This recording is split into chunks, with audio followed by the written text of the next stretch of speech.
Moggcast, a fortnightly conversation with Jacob ReesMogg about the topics of the day.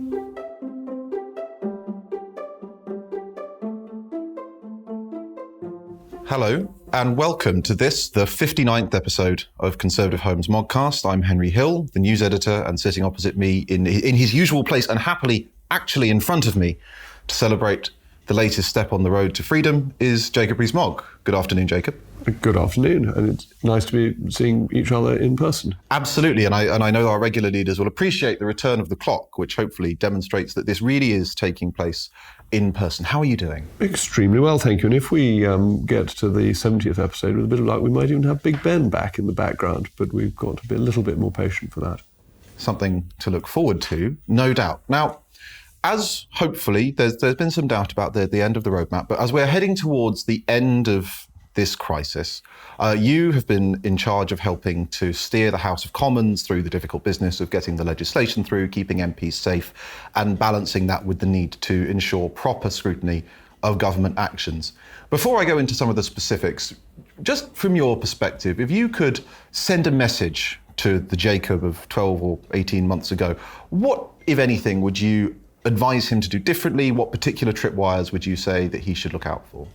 Well, I think the absolutely key thing was to ensure that Parliament kept going. That when we were discussing what we were going to do as the pandemic was beginning to take off in March of last year, people were saying we'd have to go on a long recess. And it was absolutely essential that democracy was viewed as being as important to the running of the country as having the NHS working, that you need to keep a government under scrutiny, you need to have the voices of the British people heard. So I think that is a message I would reinforce if I were a time traveller back. And I think we would have done more in terms of getting an emergency system prepared, because we were starting from scratch. We got it implemented over Easter, and that was a phenomenal effort by the digital and broadcasting team to get it all ready. But historically, we'd concentrated on what do you do if the building couldn't be used physically, because there'd been a flood or something, where would you then go? Rather than what would you do if people can't come into London because of a disease. That hadn't been at the forefront of people's thinking. And I think in hindsight, that's something one would have thought about more. So you would maybe do what you did faster, but there's nothing looking back that you necessarily do differently. No, I think the essence was to make sure that Parliament kept going, and that we managed to do. Okay. Now, some constitutional academics have put together, if you like, a sort of charge sheet of what they consider to be some of the shortcomings of the government's approach. Interested listeners can look this up. It was by the Constitution Unit. It was published about a month ago. And basically, I want to put to you some of their criticism so that you can, if you like, make the counter case and defend. So in this, they highlight things like not insufficient scrutiny given to SIs, the overuse of emergency provisions. We'll go through all of these. I'm just sort of the fact that ministers were given control over quite a lot of public money without the usual safeguards and so on and so forth. So I suppose the first question is, do you think that the government provided adequate time to debate the emergency provisions under the Coronavirus Act? Yes, I do. And bear in mind, all this was agreed with the opposition. But when emergency legislation is brought forward, there are two crucial safeguards. One is that the opposition in the House of Commons is consulted and needs to agree to the timetable. And the other is the House of Lords, where the government doesn't have a majority, has to agree to do it in an expedited manner as well. And if the House of Lords doesn't agree, the House of Commons needs to take a year to overrule it under the terms of the Parliament Act. So there are considerable safeguards in dealing with emergency legislation. And I think the idea that it wasn't an emergency last March is a fundamentally silly one. It doesn't realise the seriousness of what was happening, nor does it recognise that there is the Civil Contingencies Act, which is an alternative route for governments to use, which gives the government much more sweeping powers than were sought in the Coronavirus Act. So it was done properly, it was done with consent, and it was proportionate and necessary considering the emergency at the time. So that's the initial decision to pass the Coronavirus Act, but obviously those provisions need to be renewed. Now, one of the criticisms leveled by these authors is that during the most recent vote on renewal, there were only about three and a half hours of parliamentary time given to debate it, and not only was that motion being debated, but it was also MPs were also asked to assent to the roadmap and to extend standing orders to allow remote participation for vulnerable members. Now, they say that more parliamentary time for scrutiny of these measures would have been available if those had been handled separately. Why were they taken together? Well, because they all interrelated, and it was a full day's debate that was made available. The Thursday before the Easter recess was made available to debate these issues. I think it was the Thursday. And they all come together, don't they? That you extend the provisions for 6 months, and whilst making the case for extending the provisions, you set out a roadmap for how these provisions will continue to be used and when they will be lifted. And really spending extra hours on debating the inner workings of the House of Commons seems slightly self-indulgent when you're dealing with the safety and security of the nation's health. And I think that sometimes constitutionalists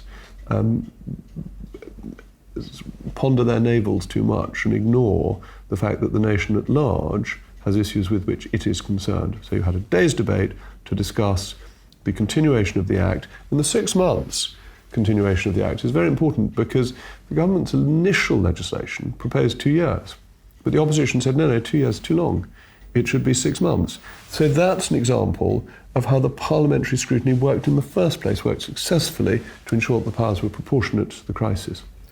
Okay. I think time limits of about that debate, they said it was about 3.5 hours, the debate on that in their letter, and that time limits of 4 minutes ended up being imposed. Now, you and I have spoken previously about time limits on parliamentary speeches. Do you think that there is a broader problem with the fact that very often in important legislation, not just in the instance of coronavirus, but generally, because of programming and timetables, ends up with MPs having to make shorter and shorter contributions? I think this has been particularly acute during hybrid participation because anybody and everybody can call in and they make a 3-minute speech that they have prepared earlier, and it ceases to be a debate and becomes a succession of monologues. Now, that is a problem, and that is not in any way ideal parliamentary scrutiny. It's why it's so important we get back to normal and have the proper parliamentary scrutiny you get when people are face to face.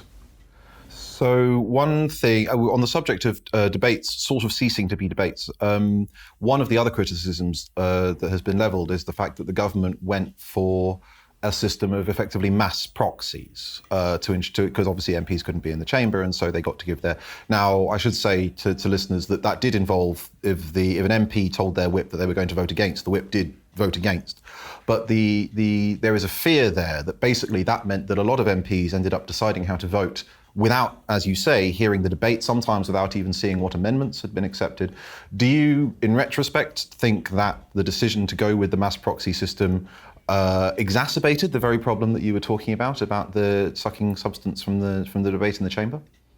Look, it's much better when people are here physically and going through the division lobbies. Mm-hmm. And the reason that was changed to a system of proxies in one of the later lockdowns was because we didn't want to be having the mass conflux of people that is needed in the division lobbies. So that was the compromise solution in accordance with the restrictions imposed by the pandemic.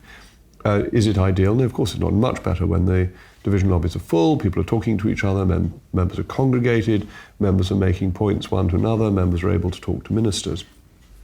But as you rightly say, whips have been voting against government policy for the proxies that they hold. I've seen the government deputy chief whip come out of the opposition division lobby when he's voted for people who aren't in accordance with the government line. It's proved effective. It's ensured that business can be carried on. And the House of Commons didn't have the luxury of the House of Lords of being able to use an electronic system that wouldn't necessarily work every time. And that's really important because the House of Lords electronic system failed, and when it failed, they were able to rerun the vote on the Monday. But unfortunately, that doesn't work in the House of Commons because normally the next business is dependent on the vote that's just taken place. And you can't afford to lose a whole day's business because of a technological failure. And the only time when our card readers failed, we were able to go back to a system of people passing the speaker to vote so that you could carry on with business. So do I think proxies perfect? No. Do I want to keep all the proxies in the Deputy Chief Whip's pocket? No, of course I don't. I want to get back to full division lobbies. But was it the best compromise available? Yes, it was. It worked effectively in accordance with the COVID restrictions. So since you've preempted one of my questions, I will just clarify. So you're saying that the reason that the House of Commons opted not to use an electronic system, which I understand was developed by the parliamentary authorities, was because it didn't work and technical concerns, or was it simply that you made the decision for other reasons and it subsequently emerged that that was a fortuitous decision? The House of Lords system failed on an occasion, which reassured us that we had been right not to use that system. Initially, in June of last year, we went back to in-person but socially distanced voting. And that worked well at the point at which restrictions were being lifted and at which things were beginning to open up as they did last summer, as you will remember. And it was a perfectly sensible way, particularly with the card readers, a perfectly sensible way of keeping the benefits of in-person voting and of parliamentarians doing their job and indeed leading as things were relaxed last year. Then, of course, they were tightened again and tightened very considerably, at which point we had to respond to that. And that was the point at which we decided that the solution was going to be proxy voting rather than trying to go back to electronic voting, which was briefly used, which had two disadvantages. One is, in the House of Lords, it had failed on an occasion, and that wasn't a risk it was sensible for us to take. But also, unfortunately, some MPs took their voting very frivolously. They were doing it whilst going for a nice walk and things like that. And when you're voting in Parliament, you are changing the law that affects people's lives. You shouldn't be doing it lightly, you should be thinking about it. And that's either thinking about it by contacting your whip to say, this is what I want to do, or thinking about it by being physically present. I think the electronic voting system was unsatisfactory. Okay. On the subject of remote access, which you just touched on, when the decision was made to when it was recognised that we would need to return to some form of remote access for vulnerable MPs, why was that decision only made to extend remote participation to sort of scrutiny proceedings? Why did it take, that was in May, I believe, or June. Why did it take until December for the decision to be made to allow them to participate in debates on legislation remotely? Well, there are different stages of this. First of all, there is the ability to participate remotely for everybody in the very early stages. Then this goes to people who have a COVID-related need to participate remotely, but only in interrogative proceedings. Why was that? Well, it was to maintain the essence of debate in the chamber. You were critical, and I think fairly, of the 4-minute, 3-minute speeches zoomed in when the regulations were extended. And we wanted to ensure that debates on second readings and proper parliamentary debates were done in a proper parliamentary fashion, and that you could have interventions, you could have the activity of debate that makes for a proper discussion and testing of arguments rather than a succession of monologues. And so if people had a COVID need, they could zoom in and ask questions, because a question is, what do you think? Reply, follow up, and that's it. That's not it's not necessarily a collective activity, it's more an individualistic one, whereas a debate is a collective activity where you need people physically present. Then representations were made that there were some MPs who were being told by the government not to come in. They were being told not to come in because they were being told for health reasons they shouldn't be mixing at all. Now bear in mind there have been several iterations of government advice depending on the stages of the pandemic and people's individual health. And the argument was put to me, and seemed a pretty convincing one, that if Her Majesty's government is saying, please don't go into Parliament because we think that for your own health that is not wise, then Parliament ought to make other arrangements.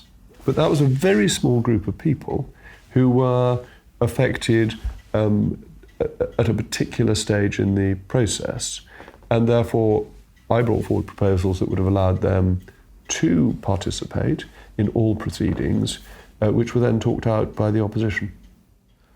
So what I suspect I know your answer to this, but I'm going to ask anyway.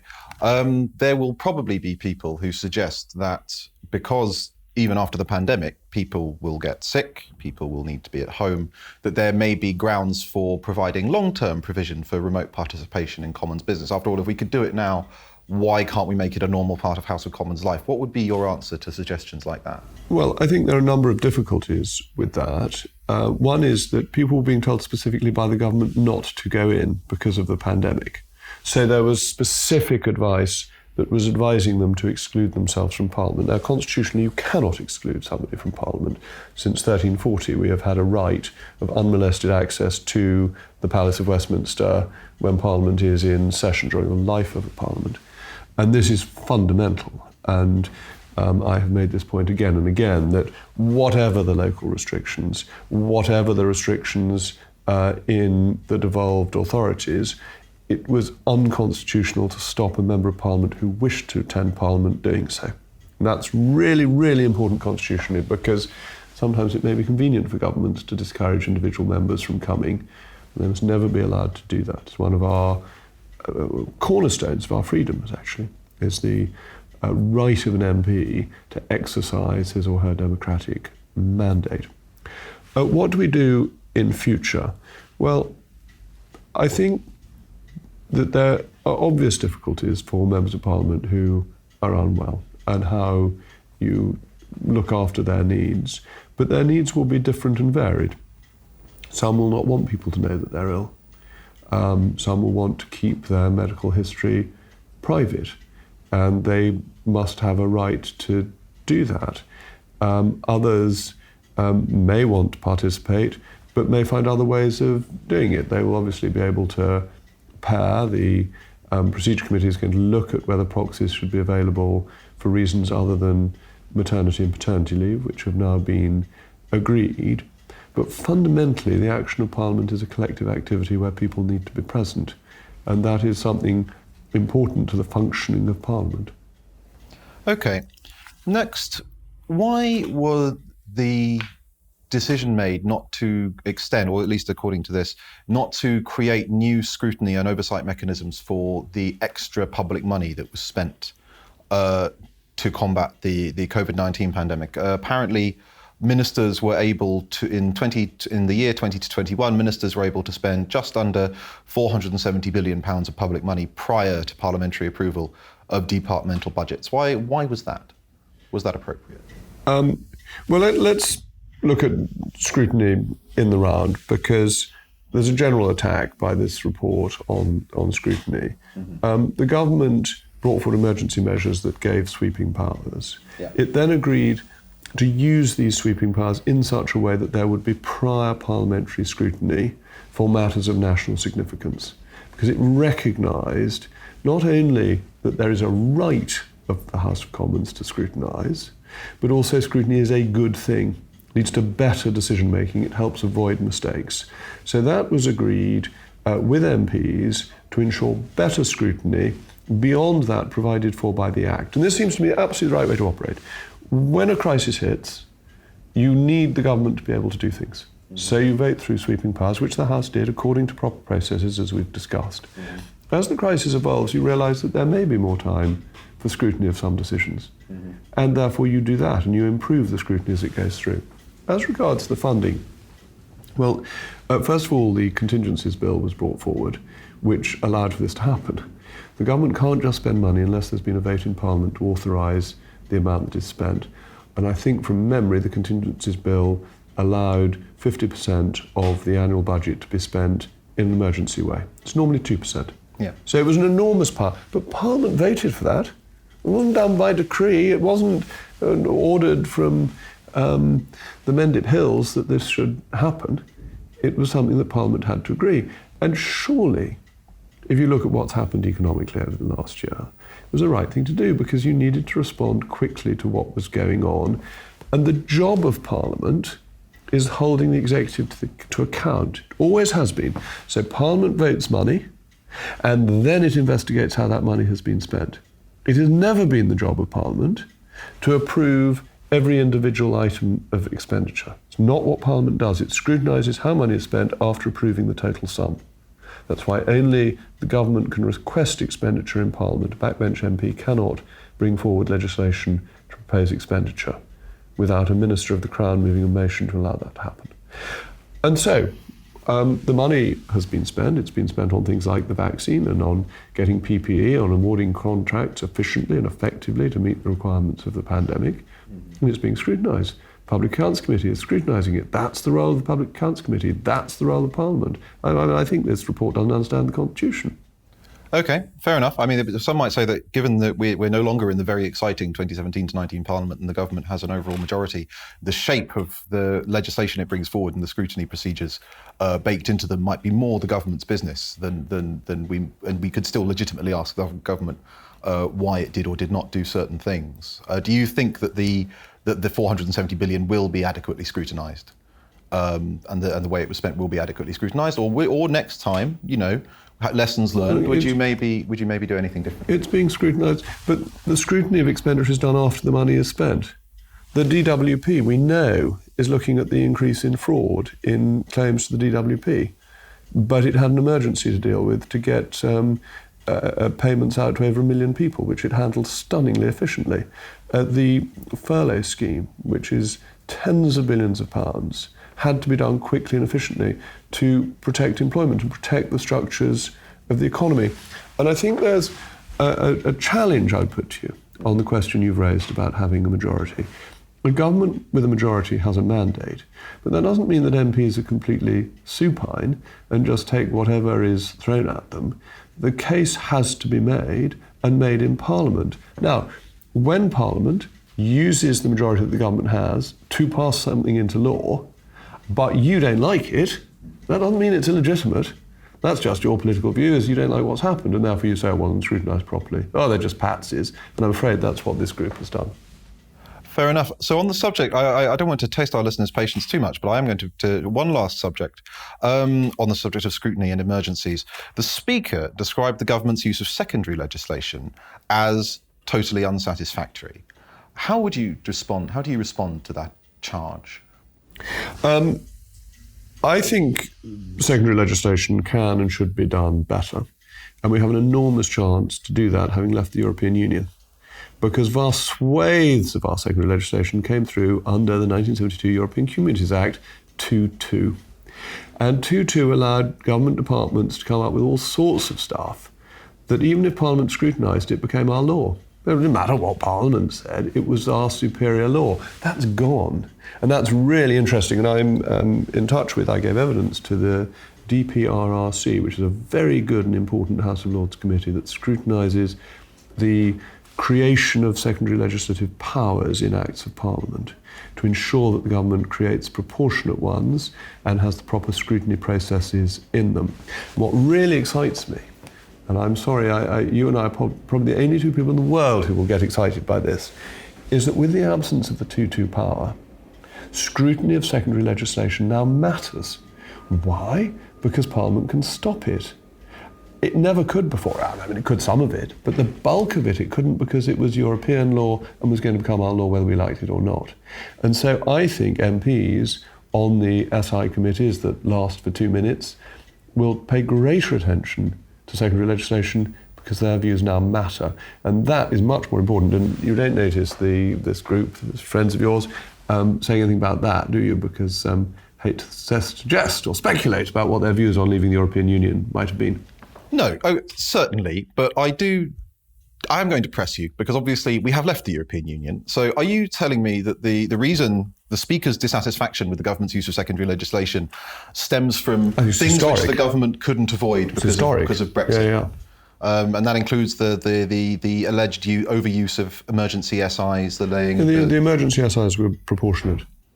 Okay. The emergency SIs had to be done. Look, I like lockdown no more than you do. But I don't see what choice the government had. And to do that, it had to do it by law. It couldn't just give guidance, because guidance isn't law.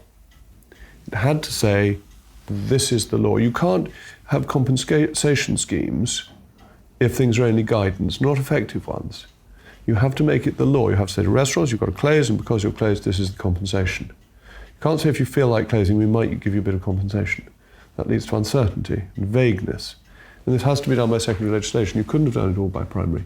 You didn't know what you needed to do. And bear in mind that a significant number of secondary instruments are under the Public Health Act of 1984, rather than under the Coronavirus Act 2020. So they're based on legislation passed when Margaret Thatcher was Prime Minister in that golden age, where we were led by one of the finest figures in our nation's history. Okay. Well, in which case, last question. I have, regardless of however long and deep the shadow of the European Union is, I think there's no doubt that sometimes, and I'm sure as a parliamentarian you'll agree, sometimes ministers can be inclined to lean on emergency procedures in a way that's improper. I'm the Northern Ireland correspondent for Conservative Home, and when Karen Bradley was Northern Ireland Secretary, she was often criticised for waiting until the very last possible moment to do something related to the province and then rushing it through Parliament on emergency procedures. And it's well known that there's nothing quite as permanent as an emergency government power.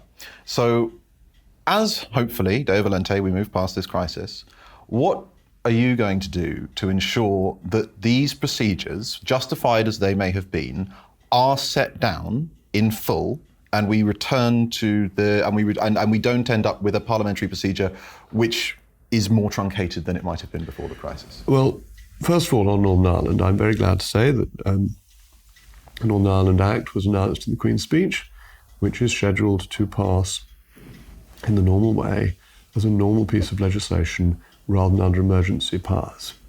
Progress. There was one member of the government who was very keen that it should happen in this proper way rather than using emergency powers, which are there when things are absolutely emergency, but not because the government just finds it convenient. That is an improper way of using emergency powers and is not what this government has done. But I hope you're reassured that you will actually see tangible evidence in a Northern Ireland Act going through in the normal way, like any other Act of Parliament, that this government is committed to legislating properly and not using emergency powers unnecessarily. The second thing I'd say is that the Coronavirus Act expires. It will become defunct. It has to be renewed every 6 months. And that's really important, that it was an emergency power for the emergency. You're quite right that many temporary things have lasted forever. The 1911 Parliament Act is meant to be a temporary measure. Income tax was meant to be a temporary measure. Indeed, Gladstone, as Chancellor and Prime Minister, was always working out plans of how it might fall, but it was always going to fall in 5, 6, 7 years time, and it's still with us. So governments must be very careful about how they use emergency provisions. But the best legislation, which all governments surely want to pass, is legislation that sets out on the face of the bill what it is going to do and how it is going to do it and what the powers are in the primary legislation. Why is this? Well, there's an immediate political advantage that usually Parliament is more willing to accept such legislation, particularly in the upper chamber. But there's also a legal benefit that primary legislation is not subject to judicial review. Secondary legislation is. So a wise government, and I certainly think this government is wise, has a natural inclination to prefer primary to secondary legislation. It's more robust. Well, hopefully we will touch on judicial review on another occasion. But I think that's all of our time for today. Jacob, a pleasure as always. Thank you very much. Thank you very much Thank indeed. you for listening. The Moggcast, a fortnightly conversation with Jacob ReesMogg about the topics of the day.